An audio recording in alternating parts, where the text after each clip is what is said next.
Es posible que en el universo infinito haya más planetas habitados por especies inteligentes. Nosotros solo conocemos el nuestro, la Tierra. Y a veces dudamos de que seamos inteligentes.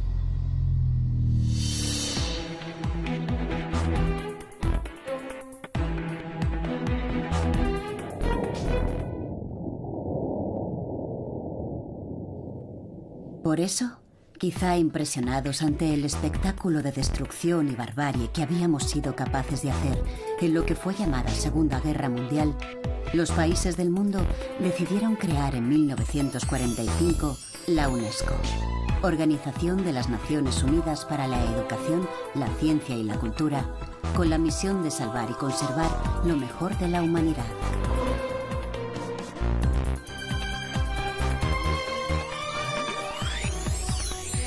40 años después, el 6 de diciembre de 1985, fueron declaradas en España las primeras ciudades Patrimonio de la Humanidad.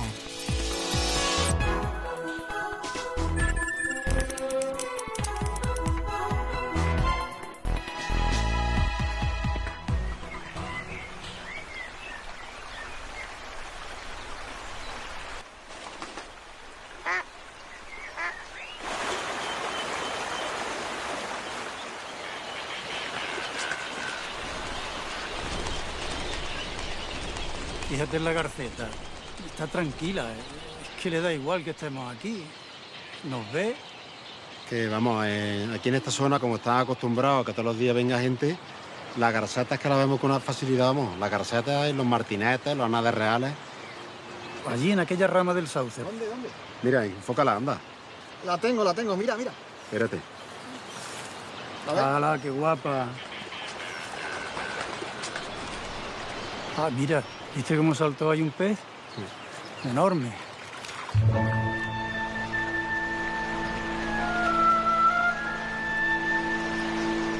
Es sorprendente que en el mismo centro histórico de la ciudad de Córdoba se pueda disfrutar de esta auténtica reserva del medio ambiente.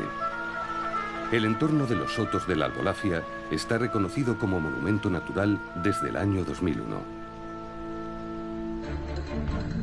El origen de su nombre es la Albolafia, la noria que servía para elevar el agua del río hasta el palacio de los califas cuando la dinastía omeya gobernaba al Andaluz.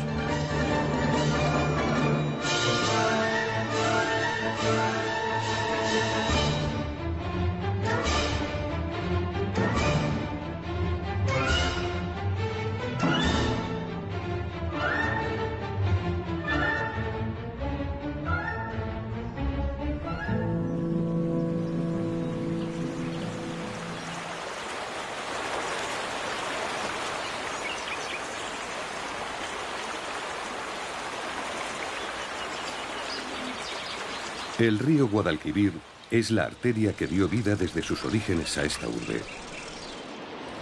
Gran río, gran rey de Andalucía.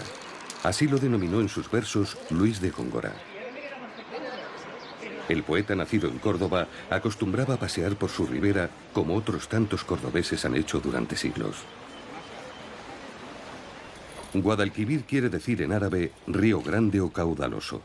Su paso por este casco urbano dibuja el perfil por el que se ha reconocido siempre a Córdoba. Un semblante único y singular por el que la ciudad recibió el título de Patrimonio de la Humanidad. El puente romano une las dos orillas. En una el Alcázar y la mezquita catedral.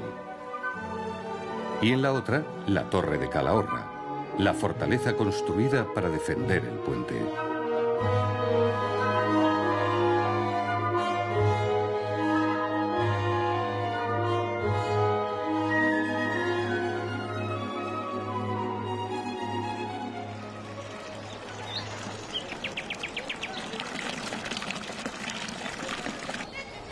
En el año 875 de nuestra era, un cordobés descendiente de bereberes intentó volar.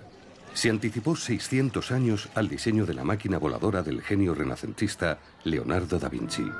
Abbas ibn Firnas fue un sabio de gran reputación en la corte del esplendor y los prodigios de los Omeya, cuando Córdoba se convirtió en el mayor centro del saber y la ciencia de Occidente.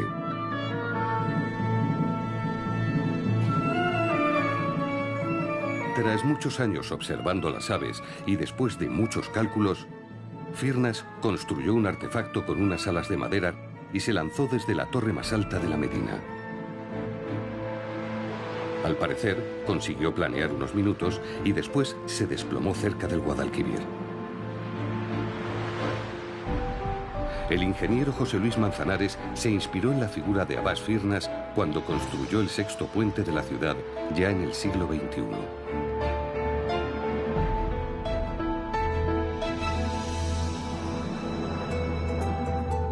Otro personaje alado preside el puente romano desde el siglo XVII. Es el arcángel San Rafael, custodio de Córdoba.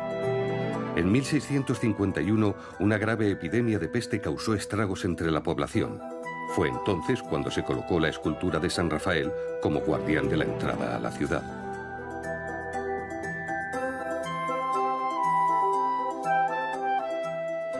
Desde la Edad Media, los cordobeses confiaron en su ángel protector y le dedicaron infinidad de monumentos en las casas, plazas y calles. Gran parte de los que aquí nacen reciben el nombre de Rafael.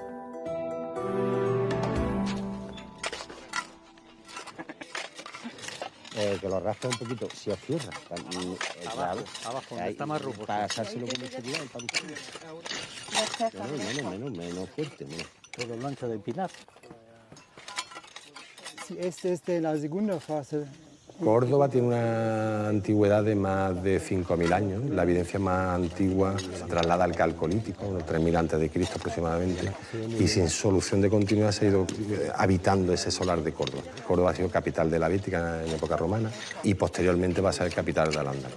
Es una ciudad muy importante en época visigoda, pero va a ser posteriormente en época andalusí capital del Emirato y capital del Califato. Y todo eso ha dejado un acervo material, un acervo arqueológico impresionante que pocas ciudades del occidente mediterráneo lo tienen, salvo probablemente Roma, ¿no?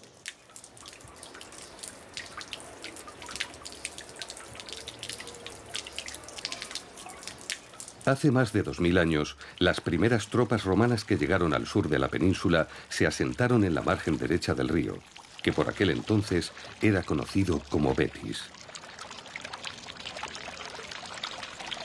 El general Claudio Marcelo fundó de forma oficial la Civis en el siglo II a.C.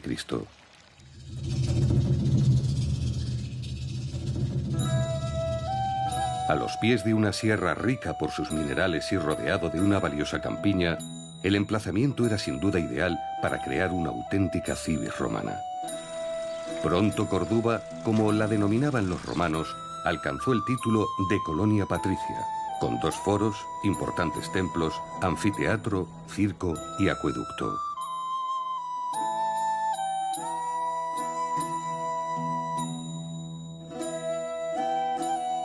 La provincia bética abarcaba todo el territorio en torno al Guadalquivir y era la principal productora de aceite en los tiempos del imperio.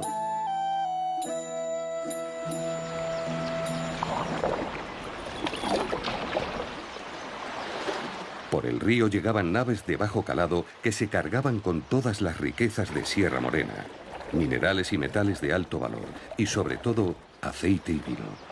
Su destino era el puerto de Hispalis, la actual Sevilla.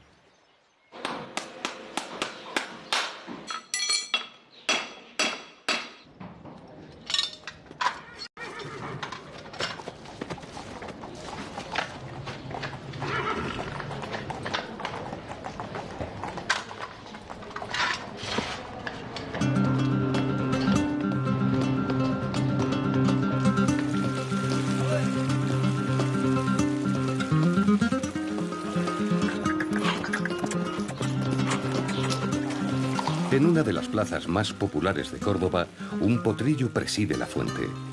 Desde el siglo XV hay mención escrita de este lugar como mercado de compraventa de ganado.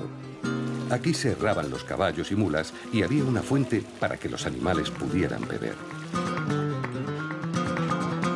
Por aquel entonces abrió sus puertas el establecimiento hotelero más antiguo de la ciudad, la Posada del Potro. En este hostal se alojaban viajantes de diversa condición.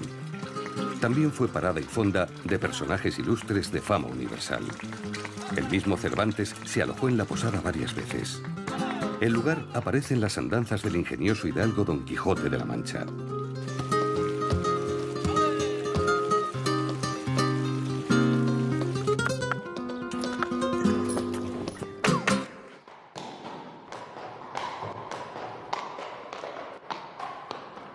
Hasta los caballos tienen su catedral, escribió Federico García Lorca, sorprendido por la envergadura del edificio y los establos de las caballerizas reales.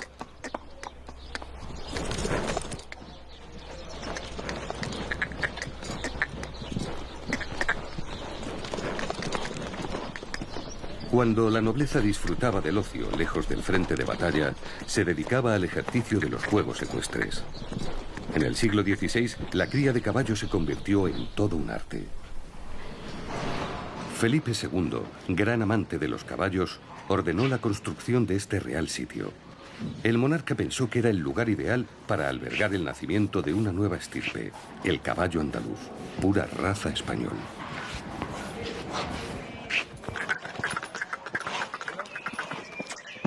Un caballo que nació con el duende para la danza.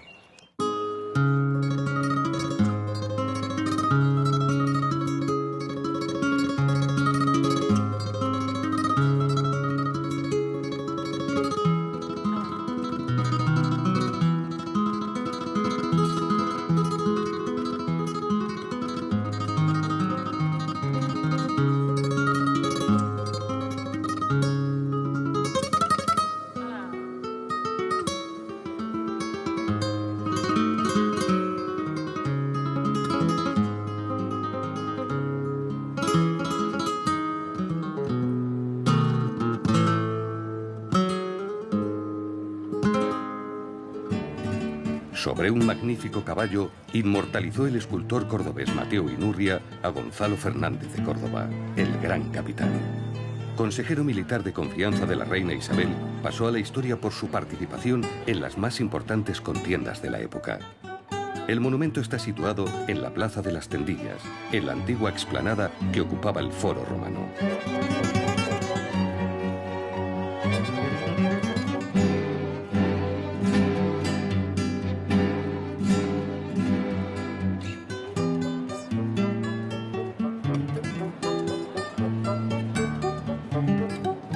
La plaza es uno de los escenarios para la gran Noche Blanca del flamenco que se celebra al final de la primavera.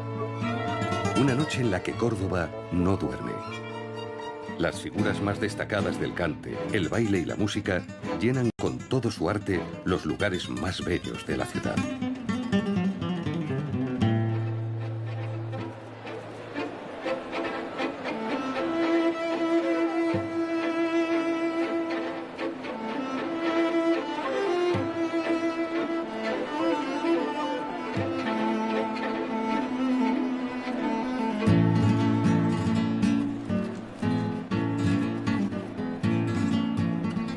Los planes y estrategias para la conquista de los últimos enclaves musulmanes en la península se desarrollaron en el Alcázar. El edificio fue el cuartel general de las tropas a partir de 1482.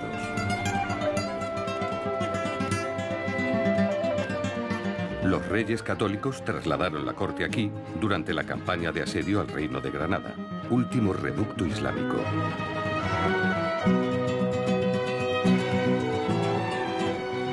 En el siglo XIV, sobre los restos del antiguo palacio califal, el rey Alfonso XI finalizó la construcción de la nueva fortaleza en honor a Alfonso X el Sabio.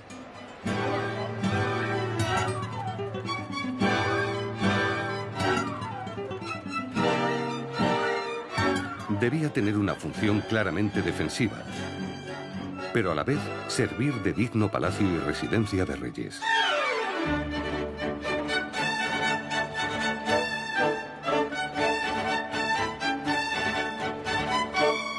En la actualidad, las instalaciones albergan un museo en el que se muestran vestigios de todas las culturas que aquí florecieron. Destaca el salón que alberga auténticas joyas, como los mosaicos romanos recuperados en la remodelación de la Plaza de la Corredera.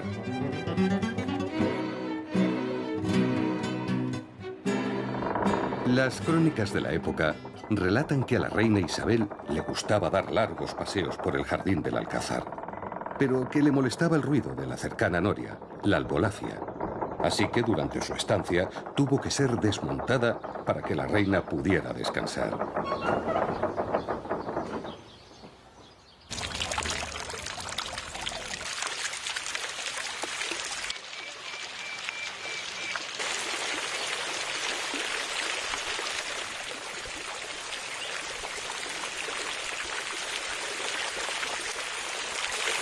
La reina Isabel debía atender varios frentes en aquellos días. Fue aquí donde Cristóbal Colón pudo exponer en detalle a los consejeros de los monarcas la magnitud de su expedición a las Indias, aunque todavía no sabía que descubriría un nuevo mundo.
El descubrimiento de América trajo prosperidad y auténticos cambios en la sociedad cordobesa. En la ciudad proliferaron las grandes casas y palacios, entre ellos el Palacio de Viana, un inmueble emblemático en el que se pueden contemplar 5 siglos de la historia de Córdoba a través del legado de esta familia.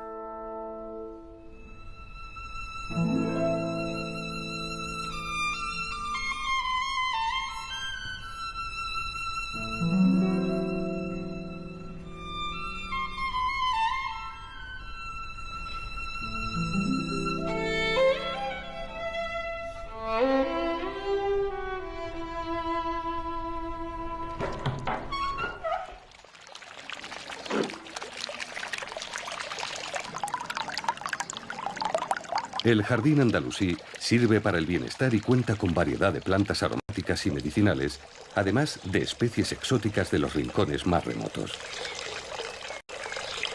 Es como una aproximación al paraíso. El Islam describe el jardín del Edén con muchas fuentes y arroyos de los que brota agua, leche, vino o miel.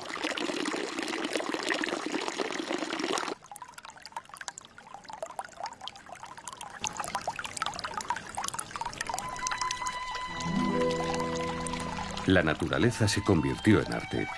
Se aprecia en la disposición de los jardines y en la utilización de motivos vegetales en las piezas de construcción y decorativas.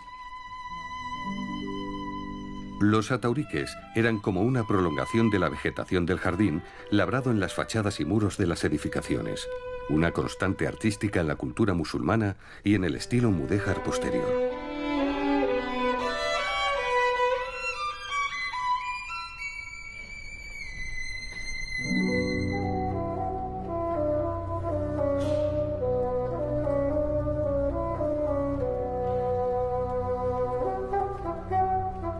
Al lado de los jardines del Alcázar se situaban los baños del califa.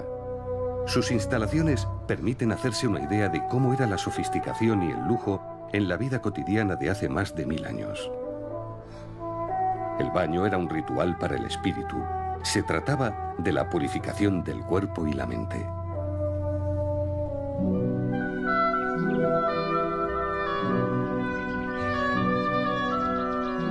Los jardines eran también pequeños vergeles para el esparcimiento y el amor, como prolongación de los recintos privados del harén del emir.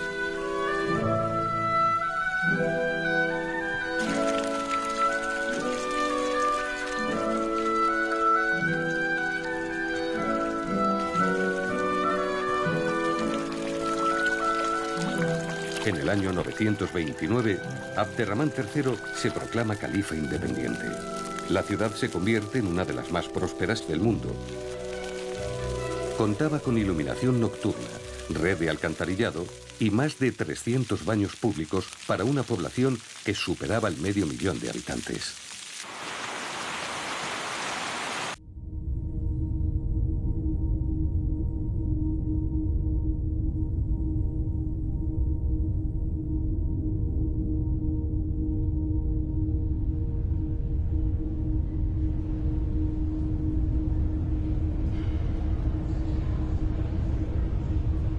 En el siglo VIII, sobre los cimientos de un antiguo templo visigodo, el primer emir de Córdoba, Abderramán I, inició las obras de la mezquita.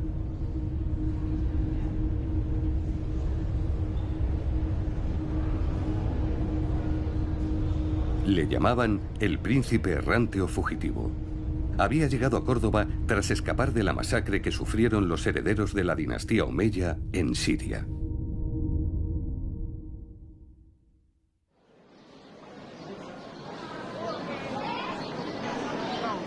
El nuevo centro sagrado debía servir para acoger a una gran cantidad de fieles, ya que el emir iba a sentar las bases para convertir Córdoba en la capital del Islam occidental.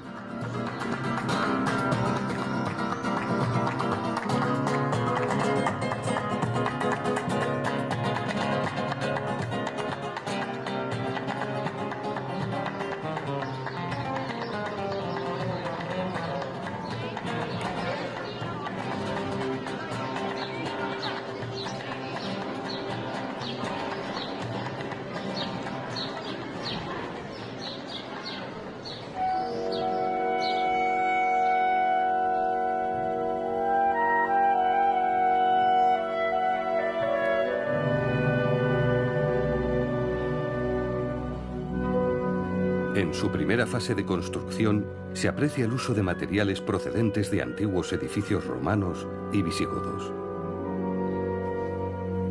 En las posteriores ampliaciones, llevadas a cabo por los sucesores de Abderramán I, aparecen los capiteles árabes con la típica decoración vegetal.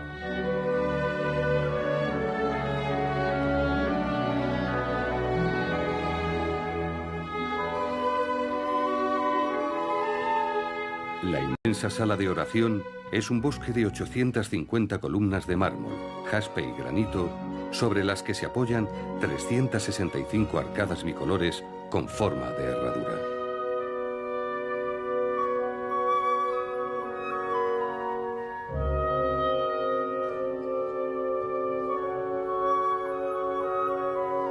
Fue la mezquita más grande de su época.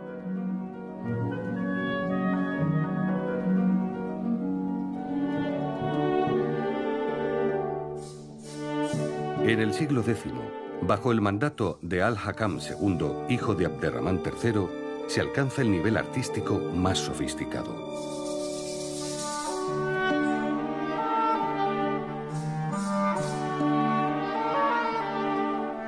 Las dos ciudades más importantes del Mediterráneo eran la Córdoba gobernada por los califas omeyas y la Constantinopla de los emperadores de Bizancio. Ambas potencias colaboraron en proyectos culturales. Uno de ellos fue la decoración del mihrab de la mezquita.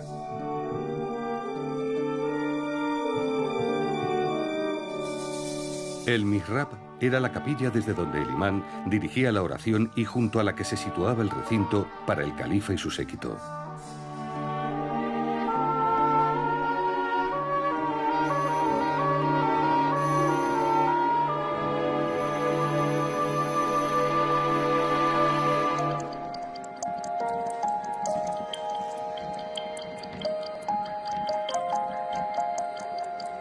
Nuevos lugares albergan ahora la creación contemporánea como el espacio cultural levantado en la otra orilla del río.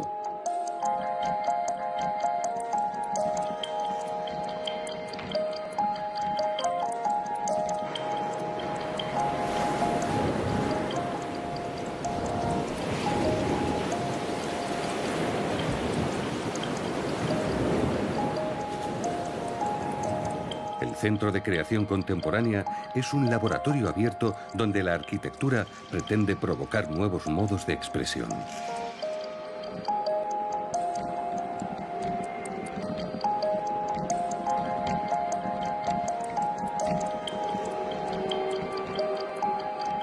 Nuevas arquitecturas que rinden homenaje o se inspiran en las geometrías del arte andalusí.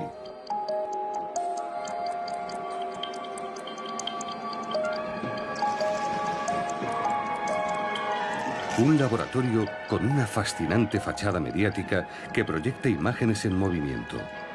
Imágenes cambiantes como las del mismo río en la orilla sur. Réplica vanguardista al perfil tradicional de la ciudad.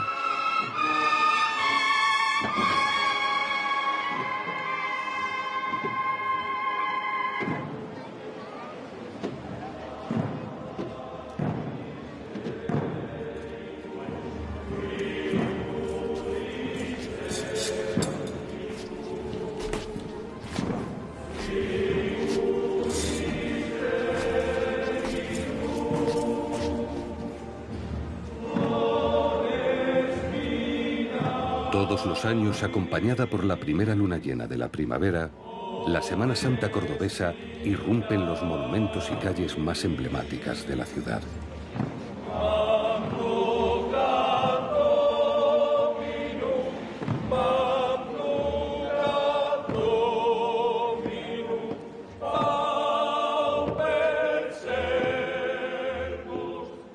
Una vivencia religiosa y cultural fuertemente arraigada en los orígenes de la urbe.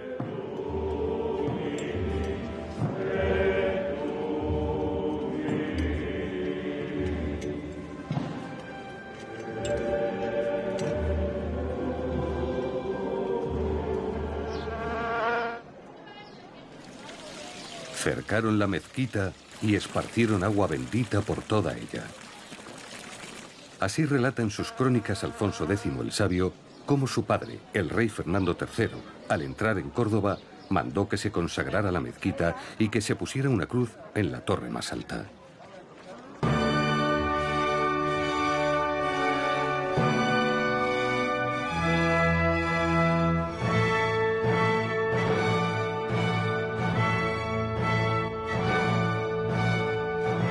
Cuando los cristianos vuelven a dominar Córdoba, la mezquita siguió en obras. Se añadieron nuevos elementos de culto. Los laterales se ocuparon con capillas concedidas a las familias locales más destacadas para sus monumentos funerarios.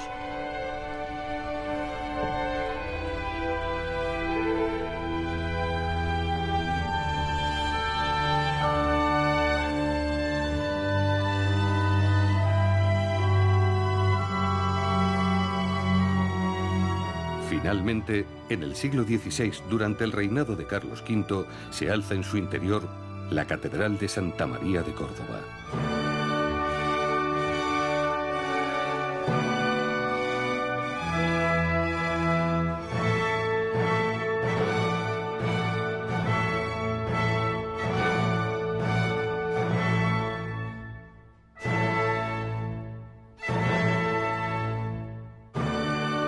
La mezquita es el alma de Córdoba, un centro espiritual monumental en continua transformación durante más de 10 siglos.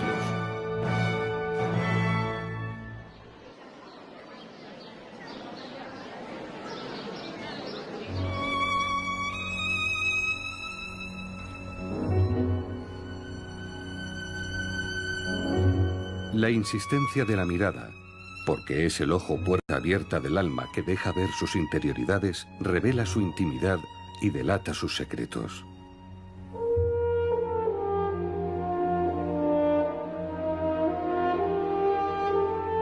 Son versos de Ibn Hazm de su libro de poemas Collar de la Paloma sobre el amor y los amantes.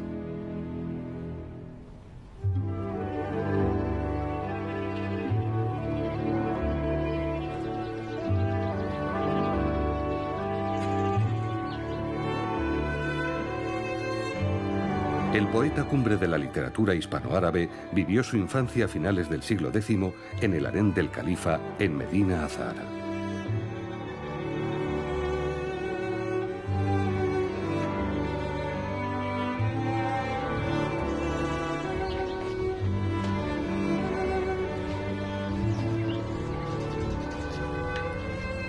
Según cuenta la leyenda, la construcción de Medina Azahara tiene su origen en un gran amor. Abderramán III sentía especial debilidad hacia una de sus favoritas, de nombre Azahara. Pero es solo eso, una leyenda. La historia oficial apunta a otra causa. El primer califa independiente de Damasco deseaba mostrar todo el poder del califato. Eligió un enclave en las afueras de Córdoba, a los pies de la sierra, para levantar la ciudad-palacio.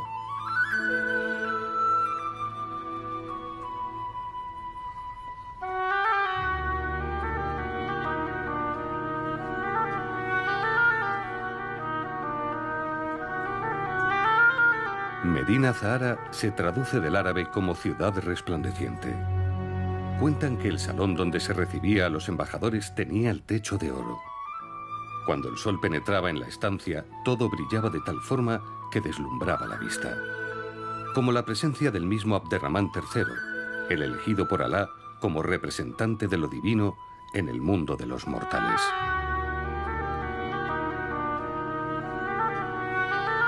Hay un embajador, Juan de Gorce, que se tiraba en Córdoba 3 años esperando a ser recibido por el califa porque llegaba un poquito y lo hizo esperar el califa hasta que se tranquilizara un poco. Es decir, todo un proceso protocolario con mucho boato que toda la ciudad está para participar de este gran teatrillo del poder.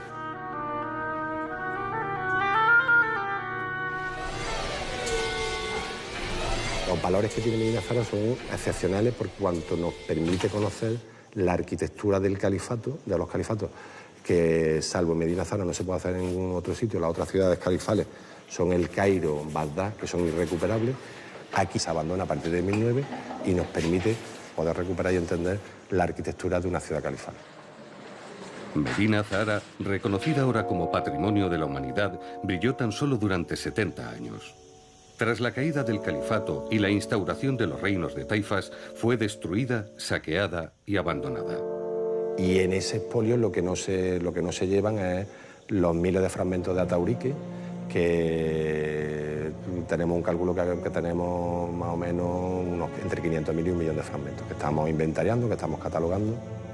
Y de este gran puzzle ni tenemos el esquema y nos faltan muchas piezas. Solamente tenemos excavado de estas 115 hectáreas de ciudad un 10%.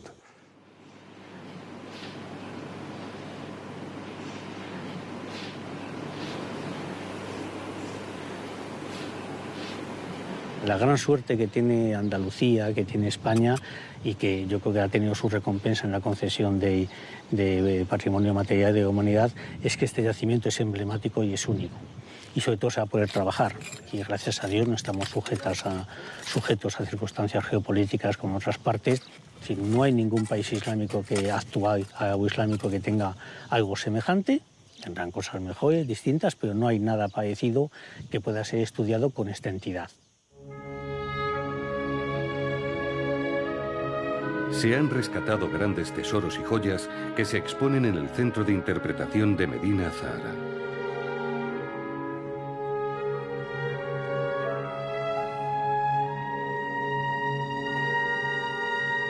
La labor de investigadores y arqueólogos ha permitido reconstruir de una forma bastante aproximada la vida en esta corte.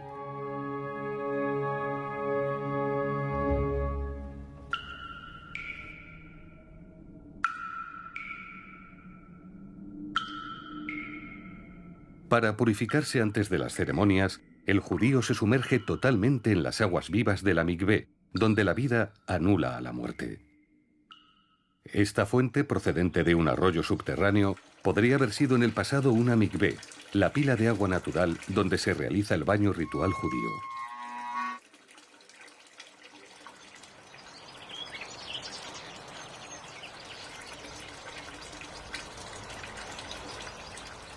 En este barrio está documentada la denuncia y posterior detención por la Inquisición de más de 200 judíos conversos.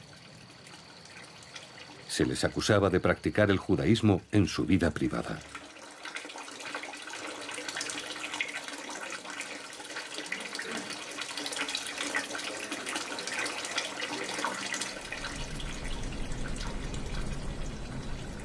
No hay que olvidar que los reyes católicos habían decretado en el año 1492 la expulsión de los judíos que se negaran a convertirse al cristianismo.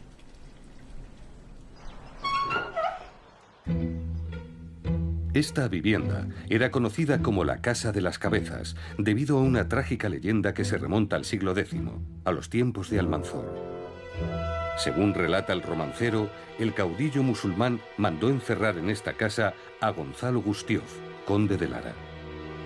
Las cabezas de los 7 hijos del conde, los 7 infantes de Lara, muertos en los campos de batalla de Soria, fueron colgadas en los 7 arquillos del callejón situado junto a la casa.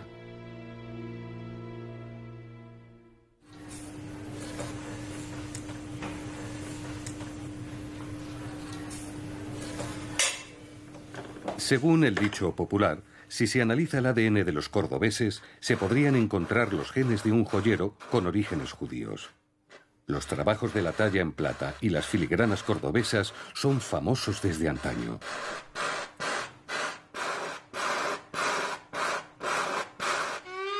Cerca de la calle de los judíos se erige la escultura del célebre médico y pensador Maimónides.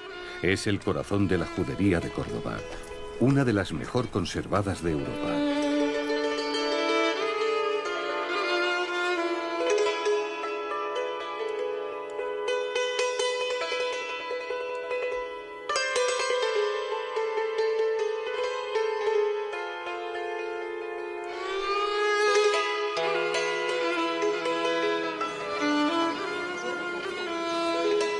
Los cordobeses de origen hebreo tenían una gran reputación como gentes del saber y consejeros de los príncipes en tiempos de los Omeya.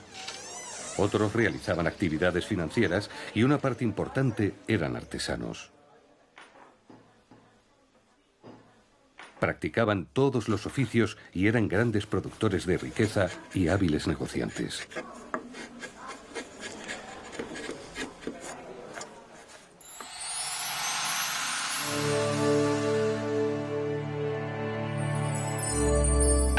Los judíos no disponían de un estilo arquitectónico propio.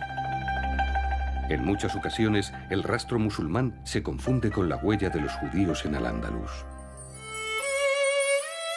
El trazado de las calles es típico del urbanismo musulmán, con callejuelas estrechas y serpenteantes.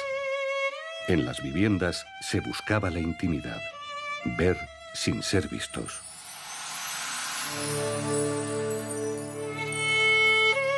La calle del Pañuelo es la más estrecha de Córdoba. En su parte más angosta solo cabe un pequeño trozo de tela, de ahí su nombre. Aunque también se cuenta que aquí había un comercio de tejidos y sedas preciosas con los precios tan altos que solo se podía comprar un pequeño retal o pañuelo. Ya, estoy viendo arriba. Rapidito. Los callejones permanecían abiertos durante el día y se cerraban al anochecer.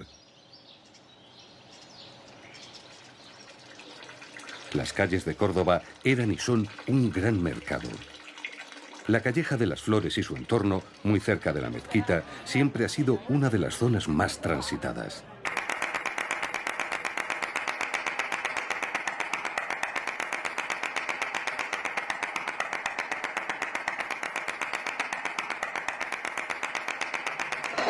Barajana a la mía y salmorejo, rabo de toro y flamenquí. Venga, vamos.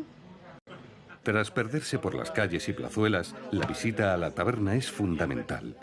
Es otro de los santuarios cordobeses, un refugio donde aliviar las penas. Según el dicho popular, mal por mal, mejor taberna que hospital. Si el flamenco no fuera sin de variante, ya se había acabado. Por eso el flamenco es así. Pero ya no me estoy refiriendo a los palos que interpretaban, ya me estoy refiriendo a la manera de cantar. Lugares con raíz flamenca. Homenajes en sus paredes a todas las celebridades que por allí pasaron.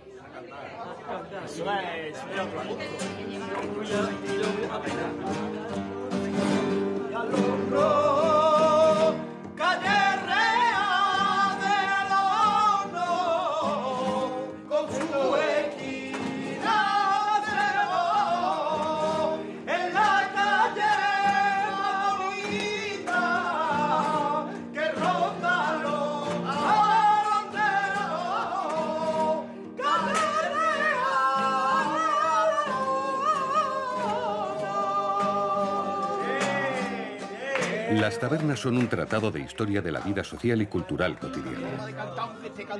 Artistas, intelectuales y escritores se reunían en la taberna que para los cronistas de la villa eran como catedrales o templos de la cultura. Ya lo distinguen por los palos que dominan primero. Y luego también los gustos personales de cada uno. Porque a lo mejor... Todo ello pasó por la mirada del pintor Julio Romero de Torres. Es morena y cordobesa. Tiene aire de sultana y corazón de princesa. En Córdoba la encontré cuando en la feria de mayo las 30 mulas compré. Comentando la corría la Antonio Cañero, sacando su jacaría, puso el rejón más certero que había puesto en la vía. Estábamos pa' coger Pedro el de Puente Genil y el niño salió del hora. En la puerta al mercantil tomando una de pastora que trají, calgarabía con él, bullí que no cesa, a la que contribuí a la gracia y soberanía de la mujer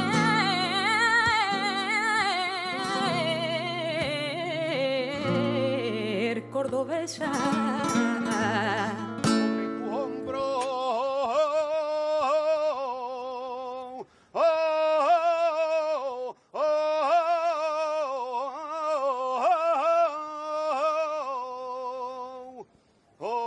La saeta es sinónimo de flecha y define las manifestaciones más intensas del cante durante la Semana Santa. A pie de calle o desde un balcón, el cantaor expresa desde la profundidad de su alma su sentimiento ante el paso de su imagen de devoción. Sobre tu hombro,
Córdoba fue una ciudad totalmente amurallada. Aún quedan grandes lienzos de los restos de su fortificación. A mediados del siglo XIX, las murallas y puertas medievales que aún quedaban en pie fueron derribándose una a una para ampliar la ciudad y abrir rondas que facilitaran el tráfico.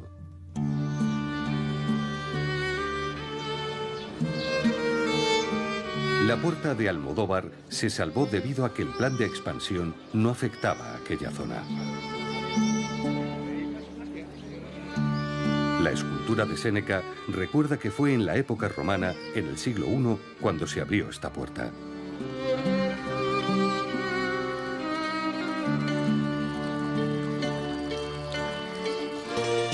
Córdoba ha sido cuna del saber desde los tiempos de los romanos, con una enorme cantera de filósofos, investigadores y sabios de prestigio universal a la altura de otras metrópolis clásicas como Atenas, Roma o Constantinopla.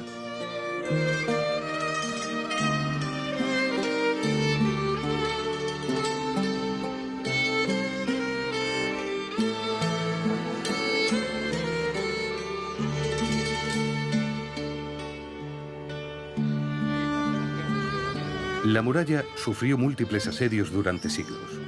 El más largo fue el de Fernando III, rey de Castilla y León. Consiguió entrar en la ciudad tras la rendición de los musulmanes en el año 1236.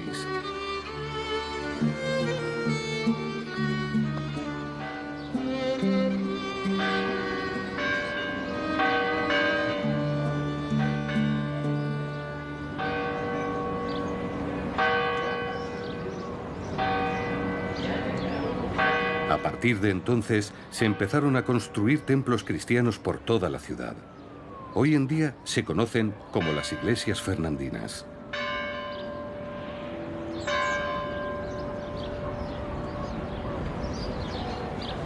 Las nuevas edificaciones supusieron un gran cambio en la disposición urbanística. La antigua Medina se convirtió en villa medieval.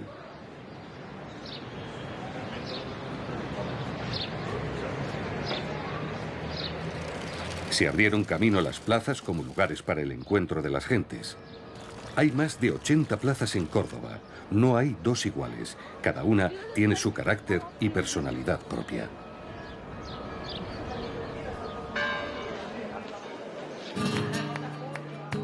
Por la calle Toril entraban los toros en la plaza de la Corredera. El rey Felipe IV fue testigo de grandes corridas en este foro. Ahora aquí, en este coso, no hay faena ni festejo taurino desde finales del siglo XVIII. La plaza de la Corredera es la única en Andalucía que posee este gran tamaño, configuración rectangular y soportales con arcadas.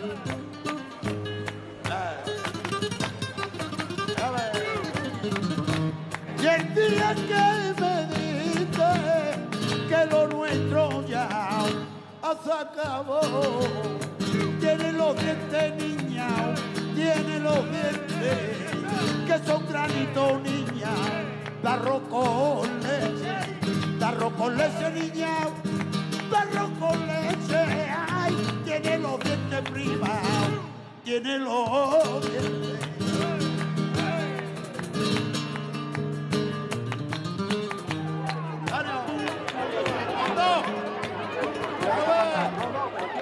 El año no tiene aquí más que dos estaciones, una larga primavera y un verano. Así lo relataban los viajeros procedentes del norte de Europa que visitaban la ciudad a finales del siglo XIX. En sus crónicas exaltaban las bondades del clima de Córdoba como una eterna primavera.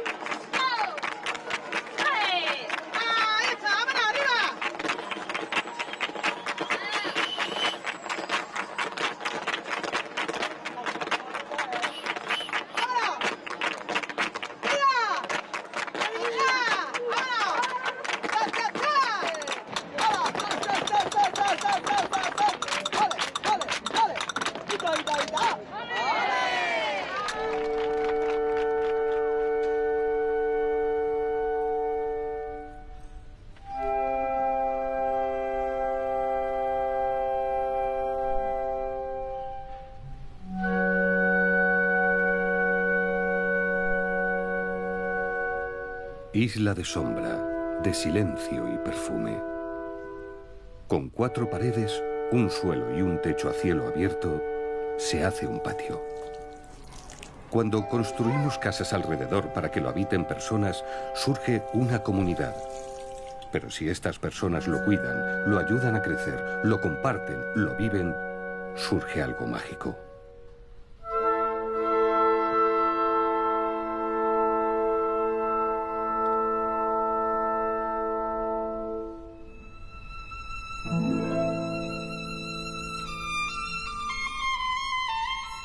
Mira, Martín, esta la vamos a poner allí, ¿vale? Venga, allí. Así. El patio es compartir entre vecinos, vecinos que se reúnen. Hola.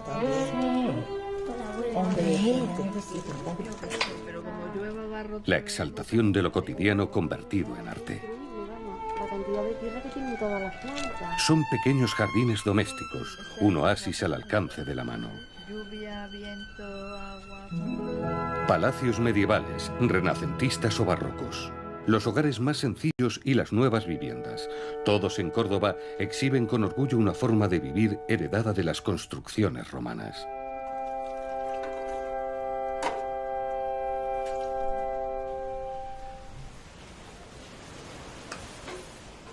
En el siglo XXI, los jardines colgantes o verticales son tendencia actual entre los urbanitas más vanguardistas. Aquí la sabiduría popular ha sabido cultivarlos desde hace siglos. Los patios celebran su concurso anual para elegir los mejores y los más cuidados. En esos días, las viviendas se abren al público para mostrar con orgullo toda su belleza. Esta fiesta forma parte del patrimonio inmaterial de la humanidad. La vida en el patio, con sus fuentes y sus flores, define en esencia la vida de los cordobeses y de la ciudad misma, con sus casas abiertas a la vida y a la gente, al sol y al aire.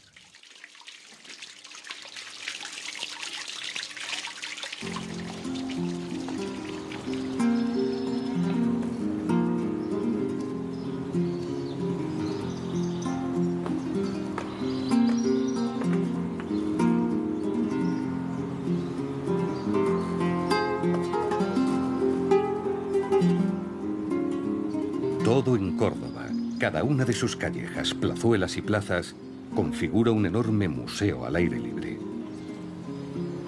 Un museo con las puertas abiertas, siempre.